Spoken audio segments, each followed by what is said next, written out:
Hola amigos, bienvenidos una vez más a Balón Dominado. Seguimos con nuestro ciclo de entrevistas luego de ayer de la consagración de España como campeón de la Euro, Argentina campeón de la Copa América, pero ahora nos centramos en los reportajes, en las charlas futboleras y hoy vamos a tocar un tema que nos interesa mucho como es el Big Data, el uso de datos para mejorar la calidad de los futbolistas y para eso trajimos a uno de los mejores, amigo de Julián Hurtado, a quien ya presento, para que él presente a este crack de los datos. Buenas tardes, amigos. Encantado, ¿no? Una vez más de estar por aquí. Bueno, más que un compañero, ¿no? Como empezó siendo Ramón, bueno, empezamos, ¿no? Esa trayectoria en algo raro como eran los datos, una cosa en la que tú dices muchos números, muchas letras, poco a poco con trabajo, poco a poco, ¿no? Ahí día a día pegaba esa pantalla, se ha convertido en un amigo, ¿no? Y gracias a él y a raíz de él y de esa cúpula que hemos formado, bueno, pues hemos entendido que sin el Big Data hoy en día el fútbol no se entiende, ¿no? Como siempre hemos hablado de evolución constante, siempre hemos hablado de cómo ir ideando nuevas tácticas, nuevas performances, pues gracias a estos datos que hoy en día trabajamos diariamente, eso es posible. Entonces, sin más, palabras para mi compañero, para mi amigo Ramón, que me ha acompañado en esta etapa y que espero que, bueno, poco a poco os deleite él también con todos sus conocimientos. Buenas, Ramón. Hola, ¿qué tal? Hola a todos. Nada, bueno, después de esta introducción, poco puedo decir, la verdad. Muchas gracias por la invitación a Balón Dominado y, bueno, sobre todo también a Julián por darme la oportunidad en base a lo que dice él, ¿no? Que lo que empezó siendo casi una pelea con el día a día, el ordenador y demás, pues oye, que se ha convertido en algo más que una amistad y en una ilusión, ¿no? Buenísimo, espectacular. Bueno, empecemos, ¿te parece, Ramón, por el principio, ¿no? Como un fanático del fútbol Sí. que juntaba, como has contado ahí en la intro que Julián me pasó, juntabas cromos, o sea, un fanático del fútbol Y, bueno, es como que, somos todos. ¿Cómo bueno, cómo te volcaste al Big Data y a tratar de entender esta nueva moda y esta nueva generación que viene encima, ¿no? sí, bueno, a ver, la verdad es que es un poco curioso todo, ¿no? Porque, bueno, yo sí que es cierto que lo que comentaba es que el primer recuerdo así, tengo muchos recuerdos pues eso, lo que comentaba del Madrid, la época que ya perdía ligas en Tenerife, aún jugaba gordillo, o sea, ya soy un viejo joven, que dirían algunos, pero sobre todo el primer recuerdo que tengo es del Mundial del 94, ¿no? Que fue un poco el que más impacto yo creo que me generó.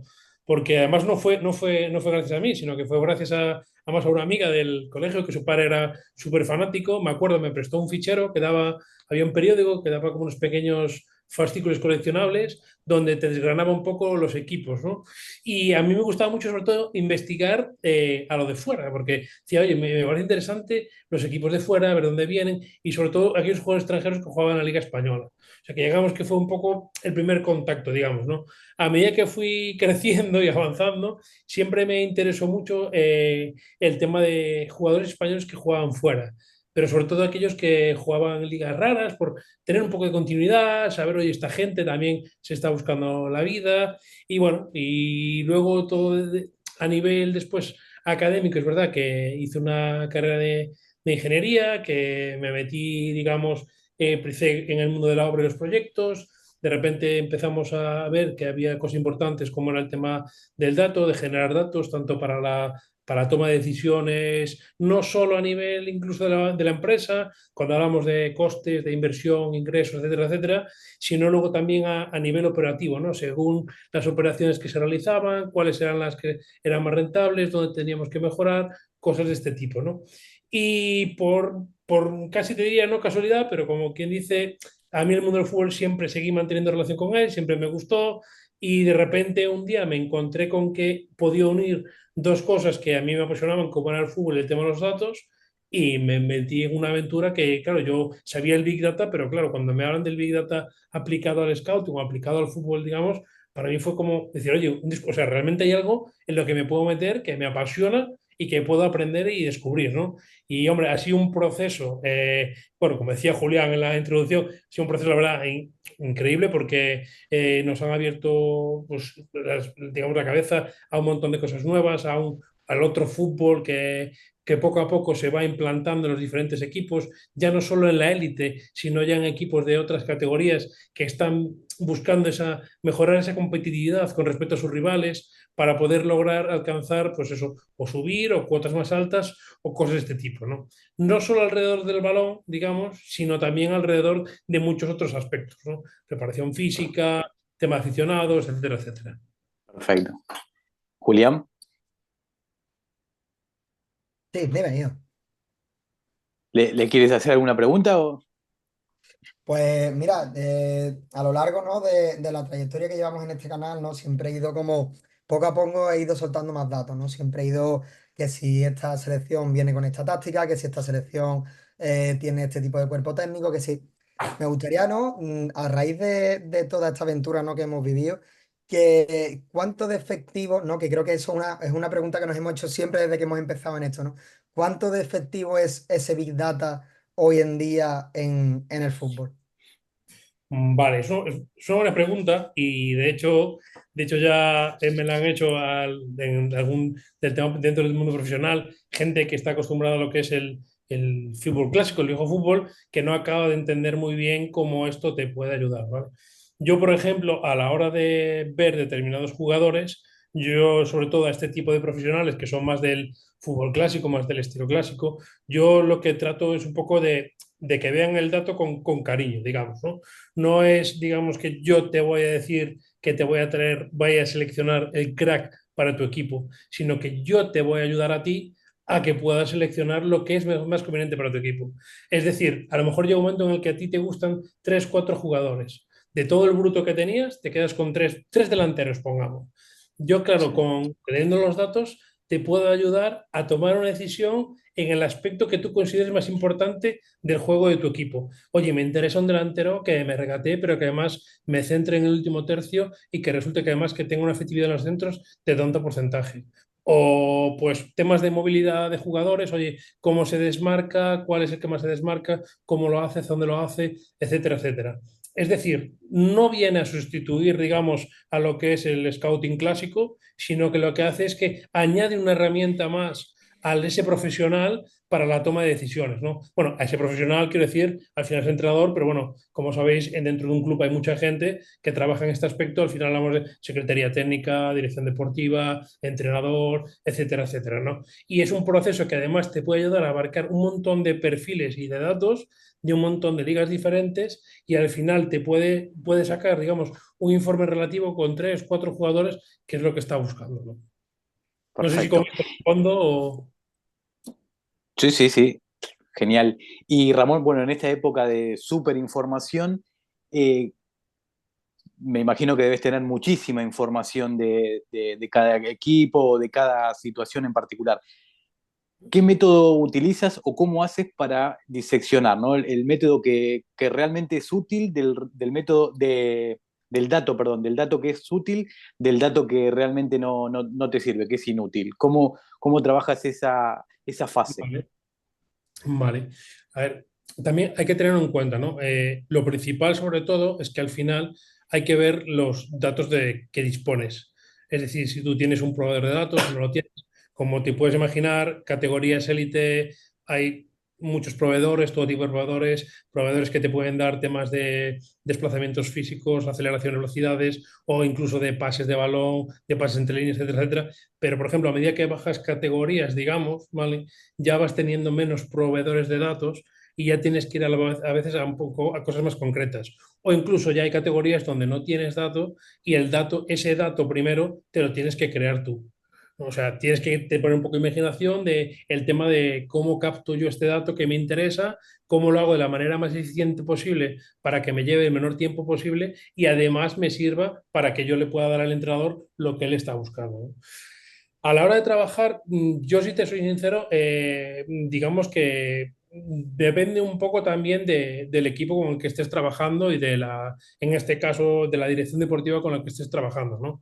Hay veces que ellos pueden buscar un determinado perfil, han llegado a un acuerdo, dirección deportiva, entrenador, que en base al sistema que quiere utilizar el entrenador, quiere utilizar un tipo determinado de jugador. Entonces tú lo que haces es buscas las métricas que más se adecúen a eso que están buscando dentro, evidentemente, dentro siempre de los datos que tiene tu proveedor de datos, ¿no? No sé si me estoy explicando, me estoy liando más. Sí, sí, sí, perfecto, perfecto. Vale, y entonces a partir de ahí tú lo que haces es elaboras una limpieza de datos también con una serie de condicionantes. Hay que tener en cuenta muchas veces que hay datos que, claro, no es lo mismo que tú cojas jugadores, a lo mejor, por ejemplo, que cojas, digamos, todos los jugadores, a lo mejor hay métricas que te pueden salir súper disparadas y súper raras por el simple hecho de que si tú las llevas a 90 minutos, hay jugadores, por ejemplo, que a lo mejor llevan muy poquitos minutos jugados y claro, las métricas se disparan. Entonces ahí tienes que empezar a meter filtros de o minutos o partidos jugados. O sea, realmente es todo un proceso de limpieza de datos hasta que tú estés seguro de que el dato que tienes es bueno y una vez que tienes dato que es bueno, ya puedes empezar a hacer visualizaciones, informes y transmitírselo al entrenador, ¿no? O sea, igual lo hablo de manera muy genérica, pero sobre todo es el tema de la selección de datos de tu proveedor o por tu propia búsqueda, la limpieza del dato, es decir, que tengas claro que todo lo que tienes está bien, que no tienes duplicados, que le puedes meter filtros de minutos, etcétera, etcétera, y a partir de ahí empezar a jugar con las métricas, seleccionar, elaborar visualizaciones y a partir de ahí informes, conclusiones, etcétera, etcétera. Perfecto. Julián, nos- Pues volvemos a lo mismo, ¿no? Yo creo que día a día, ¿no? El fútbol va evolucionando y como ha dicho, ¿no? Al final el Big Data no viene para sustituir a nadie, no viene para sustituir a ninguna pieza, es al revés. Yo creo que Big Data viene para hacer de soporte, ¿no? De hacer de soporte a la hora de que esa toma de decisiones sea más sencilla, de que esa toma de decisiones tenga más fundamento. Entonces, bueno, poco a poco, ¿no? Nos damos cuenta de que todos los equipos implementan una gran inversión, ¿no? Siempre hay una gran inversión. Por ejemplo, el Cádiz ahora está realizando una inversión enorme en cuanto a soporte de datos. La liga inglesa, los equipos top, siempre vas a ver que los equipos que están más arriba son los que más invierten en este tipo de suplementos. Entonces, eh, es algo que la gente le tiene mucho miedo porque es algo muy nuevo, es algo que si incluso te lo planteas es complicado, ¿no? de realizar esa infraestructura, pero obviamente tiene que estar, ¿no? Poco a poco tiene que ir estando porque el que no conoce 100% lo que va a implementar o el que no conoce al 100% lo que tiene enfrente, ¿no? Lo venimos hablando siempre. No sabe cómo actuar, ¿no? Tú puedes trabajar mucho tu equipo, pero si no lo trabajas en torno a qué, no te sirve de nada, ¿no? Entonces, yo creo que al final esto tiene que seguir evolucionando. Para eso estamos nosotros, para quitarle ese miedo y para romper esa barrera bueno, de los ordenadores, de los datos, de los números, ¿no? De todo. Entonces, bueno, creo que ha resumido a la perfección, ¿no? Lo que es ese trabajo, sobre todo de las partes más importantes, esa comunicación. Comunicación con tu dirección técnica, comunicación con todas las partes del staff que componen el club, para saber de verdad qué es lo que buscan de ese soporte, ¿no? Entonces creo que poco más se le puede añadir a la explicación de Ramón acerca de lo que es el Big Data y a raíz de lo que nosotros elaboramos, ¿no? Aparte de ese scouting y de ese support de datos. y Ramón, ¿dónde crees que hay mayor reticencia aún como para que el Big Data deje de ser un tema tabú? ¿Los dirigentes? ¿Algunos futbolistas todavía no creen en esa información? Bueno, esto es meterse en un charco un poco por ¿eh? Pero bueno, sí que es cierto que hemos visto casos y cada vez vemos más que me pareció curioso de jugadores que analizan ellos propiamente sus propias métricas. O sea, cada vez más el jugador es consciente de esto. Sobre todo, me refiero a jugadores que son, digamos, jóvenes, que vienen desde atrás, que ya están acostumbrados a informática, apps, móvil, etcétera, etcétera. O sea, realmente gente digital, o sea, jóvenes digitales que están acostumbrados a este sistema, que cada vez están más interesados en saber cómo son sus performances en los partidos, los datos que tienen, etcétera, etcétera, ¿no?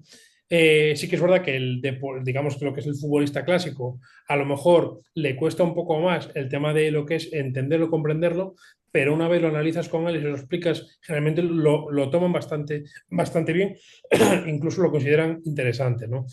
Cuando hablamos de reticencia, yo casi diría, no quiero decir que es dirección digamos, presidencia o este tipo de cosas, porque sí que es verdad que a veces yo creo que lo complicado muchas veces es conseguir que los equipos vean que esto es el futuro, que es interesante y que no lo vean como un gasto. Es decir, no es un gasto para un equipo, sino que lo vean más como una inversión. Oye, yo voy a hacer una Claro, inversión en esto porque me va a ayudar a mejorar, me va a dar una ventaja competitiva con respecto a mis competidores que a lo mejor en mi categoría no disponen de este tipo de información. O sea, son este tipo de cosas las que hay que conseguir que lo vean de esta manera para que superar esa barrera del miedo de decir, bueno, esto, todos los datos están muy bien, pero para la élite o para otra gente, y no, porque bueno, se ha demostrado, gracias a, por ejemplo, hemos elaborado en su momento informes para equipos de categorías aquí, cuarta, quinta, sexta división incluso, en el que se lo das al entrenador y oye, ya empieza a ver cosas, o sea, ostras, pues oye, esto es súper interesante. ¿Y esto cómo lo has claro. hecho? Pues mira, esto lo he hecho en base a la información disponible que hay en cualquier aplicación de estas que hay ahora mismo de fútbol. Yo me descargo los datos, analizo y te doy simplemente a lo mejor cuatro o cinco gráficas que te pueden ayudar a mejorar el equipo.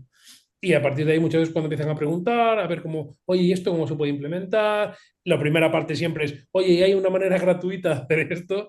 Pero claro, hasta cierto punto. Luego, a partir de cierto nivel, ya hay que hacer una inversión, que, repito, yo lo considero inversión, no lo considero gasto, y aparte lo considero interesante, ¿no? Sobre todo que hay cada vez más plataformas que están intentando recabar datos de categorías cada vez más abajo, cuarta, quinta, sexta división.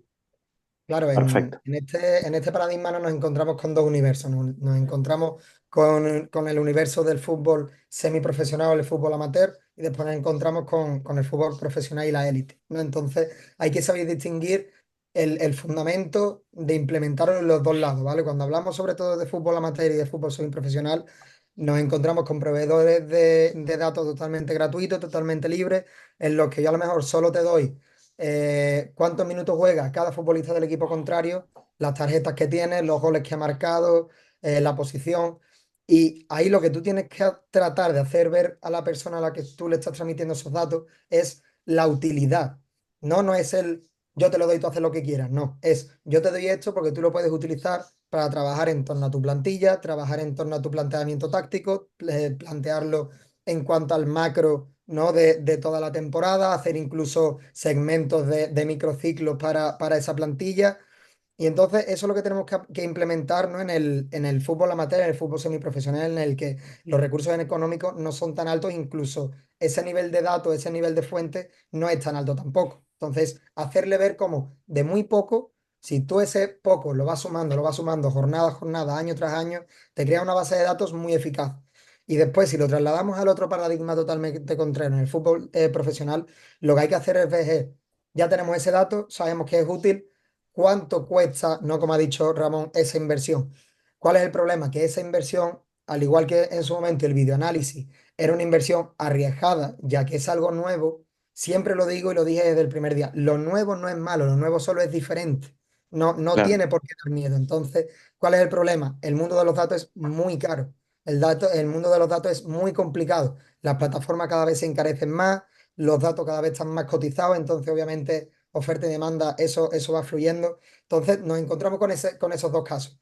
El caso de, tengo una dirección general a la que le tengo que convencer de que esa inversión a largo plazo es muy importante y te va a ayudar muchísimo. Tenemos el caso, por ejemplo, de Leibar, que si no me equivoco, hace pocos años empezó con este proyecto y se ha quedado dos, tres veces a las puertas de volver a ascender otra vez a primera. Y después el otro es un universo totalmente paralelo, ¿no? De los pocos recursos en el que lo mismo, poco a poco, a largo plazo, mediante poquitas fuentes, tener una persona que te vaya proporcionando esos datos, te vaya proporcionando esas cositas, que tú la vayas trabajando, que tú la vayas implementando, siempre, siempre, siempre suma y nunca resta. Tal cual, sí. Y pensaba mientras los escuchaba a ambos que también clave para el futbolista para la prevención de lesiones, ¿no? Sí, El dato puede resultar a largo plazo extender la carrera del futbolista, ¿no? sí, aparte, a ver, yo te voy a ser sincero, es algo que me sorprendió y además es un tema que me parece súper interesante. Aparte, siempre que tengo oportunidad, me gusta hablar con gente que ha hecho, bueno, tema de ciencia del deporte, tema INEF, como antiguamente, etcétera, etcétera, educación física y todo esto, porque preguntarles a ellos, ¿no? Cómo funcionan, cómo trabajan, cómo lo hacen. Bueno, de hecho, sabes que ahora hay una serie de dispositivos que pueden llevar los jugadores a la hora de tanto de entrenos como de jugar en los diferentes partidos, que te dan una serie de métricas a nivel de aceleraciones, a nivel de high intensity, o sea, carreras de alta intensidad, también pues en entrenamientos temas de cargas de trabajo, desplazamientos, o sea, muchas métricas que a los preparadores físicos les sirven un montón a la hora de ayudar a los jugadores, tanto a la prevención de lesiones como bien dices, al tema de alargar la carrera de los jugadores, ¿no?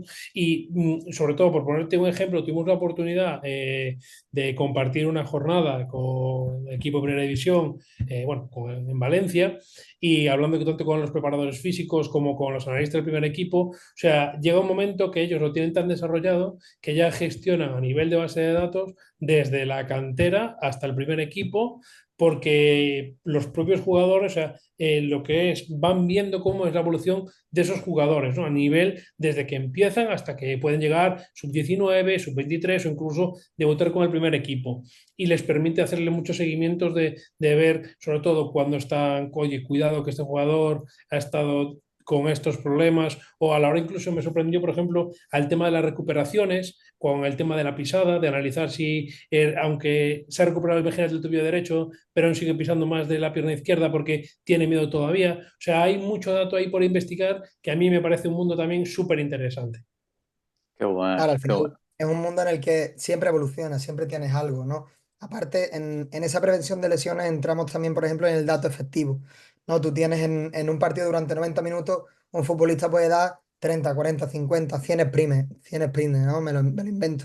Entonces tú al final que a tu futbolista le diga que de esos 100 sprints efectivos en cuanto a, a un contraataque, un repliegue, han sido efectivos 30 y le explicas en qué momentos del partido esos sprints, esos repliegues, esas altas intensidades han sido efectivas, tú al final le quitas carga muscular durante el partido, le quitas carga muscular después del partido, en los mismos entrenamientos le puedes explicar en qué zonas del campo, en qué zonas no.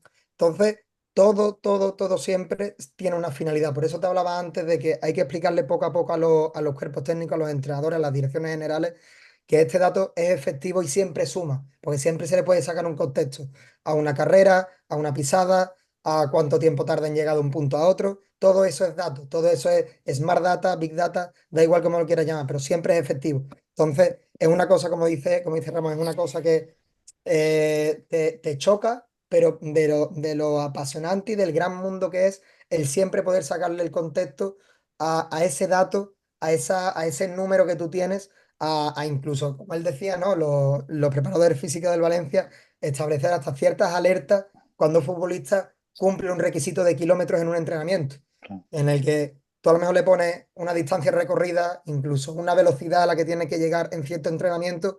Tú sabes que su carga física, su carga muscular de ese entrenamiento está cubierta. Si esa carga muscular, esa alerta no te ha saltado, cuando termina el entrenamiento, tiene que seguir haciendo una serie de pautas, una serie de ejercicios para que esa carga muscular de alta intensidad de equipo de élite, de futbolistas top, llegue a cumplirse y esté fino, ¿no? Esté, feamente hablando, ¿no? Esté fino para el partido. Entonces, Claro. como ya te digo, es un mundo apasionante en el que todo dato siempre es efectivo, siempre tiene un contexto y siempre suma. Perfecto. Y Ramón, una de las últimas, como para terminar, ya llevamos casi media hora. La verdad que Nada, muy, sin problema. es muy apasionante. La verdad que podríamos hablar mucho tiempo. También ahí en el currículum cuentas que estuviste en África también. Sí, Cuéntanos qué fue esa experiencia, ¿no? De un fútbol que, que tenemos futbolistas en los mejores clubes de élite, futbolistas que son realmente fuera de serie, pero que las selecciones todavía les está costando dar un paso adelante, ¿no? ¿Qué experiencia tuviste allí en el continente? bueno, mi experiencia en el continente fue un poco más a tema laboral relacionado con el mundo de la ingeniería, me refería. Pero me llevó a descubrir un mundo paralelo, digamos, que es el mundo de la pasión que hay fuera de nuestras barreras por la Liga Española, entre otras Claro, cosas.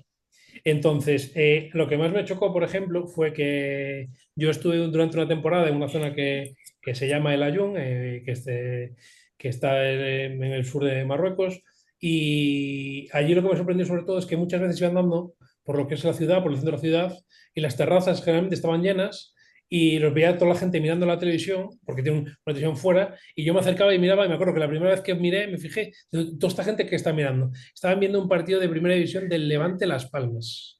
O sea, un partido random de primera, y la gente atendiendo y tal, y una pasada increíble. Ahora bien, respecto al fútbol africano, sí que es verdad que tuve la oportunidad de compartir charla y también hablar con un par de perfiles diferentes a nivel de entrenadores y a nivel de dirección deportiva que están en África trabajando. Y es verdad que, bueno, el futbolista africano muchas veces, bueno, físicamente no vamos a descubrir que son muchas veces muy portentos físicos, técnicamente incluso tienen muchas cualidades. El problema que tienen en su mayor parte es a nivel táctico. A nivel táctico muchas veces se ven con muchos problemas, aunque bueno, de esto Julián seguramente puede aportar mucho más información, sabiendo que es un experto del mundo táctico. Tal cual. Y sobre todo lo que les gusta, o sea, lo que ven ellos muchas veces, que es un poco el problema que le veo yo, es que quieren llegar a poder jugar en sus ligas para despuntar de alguna manera y en cuanto pueden pegar el salto a Europa. Pegar el salto a Europa para poder llegar a una liga competitiva, que es, al final es lo que les interesa a ellos.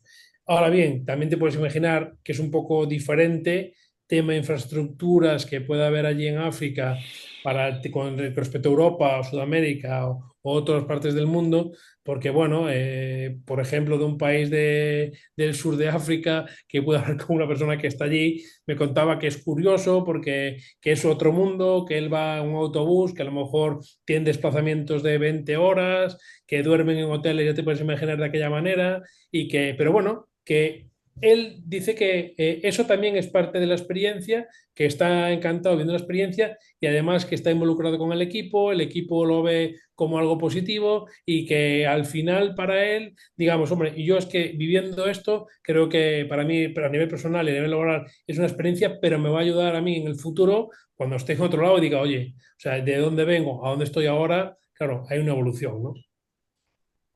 Perfecto. No sé, Julián, si querés agregar algo más, pero la verdad que hemos tenido una charla espectacular, ¿eh? A mí me encantaría, ¿no? Al final me encantaría pegarme horas y horas y horas, como ya lo hemos hecho en las diferentes convenciones en las que hemos estado, en los diferentes eventos, en las diferentes reuniones que hemos tenido de trabajo. Me encantaría quedarme horas y horas y horas hablando de este gran mundo, que al final, ¿no? Como entrenador de fútbol, como videoanalista de táctico, ¿no? Al final siempre quieren más, ¿no? El que empieza en el fútbol siempre quiere más. Entonces, cuando terminas de la parte de campo, ¿no? El típico entrenador, segundo preparador físico que está en el campo, te vas un poquito más arriba. Te vas un poquito más arriba y te vas a ese videoanalista, te vas a ese preparador físico desde arriba. Y ya cuando te terminas de ir más arriba y te ves esta figura tan lejana, ¿no? Que es ese analista de datos que prácticamente nadie conoce, siempre es formarte, es un mundo. Ya te digo que nos podríamos pegar horas y horas hablando de todo lo necesario y de todo lo importante que es hoy en día este mundo. Y creo que la mejor persona, sinceramente, no podía haber traído para esto como Ramón. Y bueno, darle las gracias a él por haber venido a aceptar la invitación y a ti, obviamente, por acogerlo como nos haces a todos en este gran canal. No, por favor. Muchísimas gracias, Ramón. Espero que le hayas pasado bien. Nosotros aprendimos un poquito más de esta nueva herramienta que viene con muchísima fuerza. Sí, nada, muchísimas gracias a vosotros, a Julián sobre todo por sus palabras y bueno, por el afecto que le tengo también a nivel personal. Y yo lo único que añadiría, si me permites, es que sobre todo para la gente que nos esté viendo, que no le tenga miedo, que si le apasiona el fútbol y ve que le gustan los datos, que sigue jugadores, que oye, ¿y este que ha hecho aquí? ¿Cuántos goles? ¿Cuántas asistencias? Que no le tenga miedo. Eso sí, que se forme, que consiga formarse y que pasito a pasito y a por todas. Como digo yo, seguimos, siempre adelante. Siempre adelante. Tal cual. Un fuerte abrazo y muchísimas gracias a ambos, ¿eh? Vale, muchas gracias, Igualmente, buenas chicos. tardes, chao.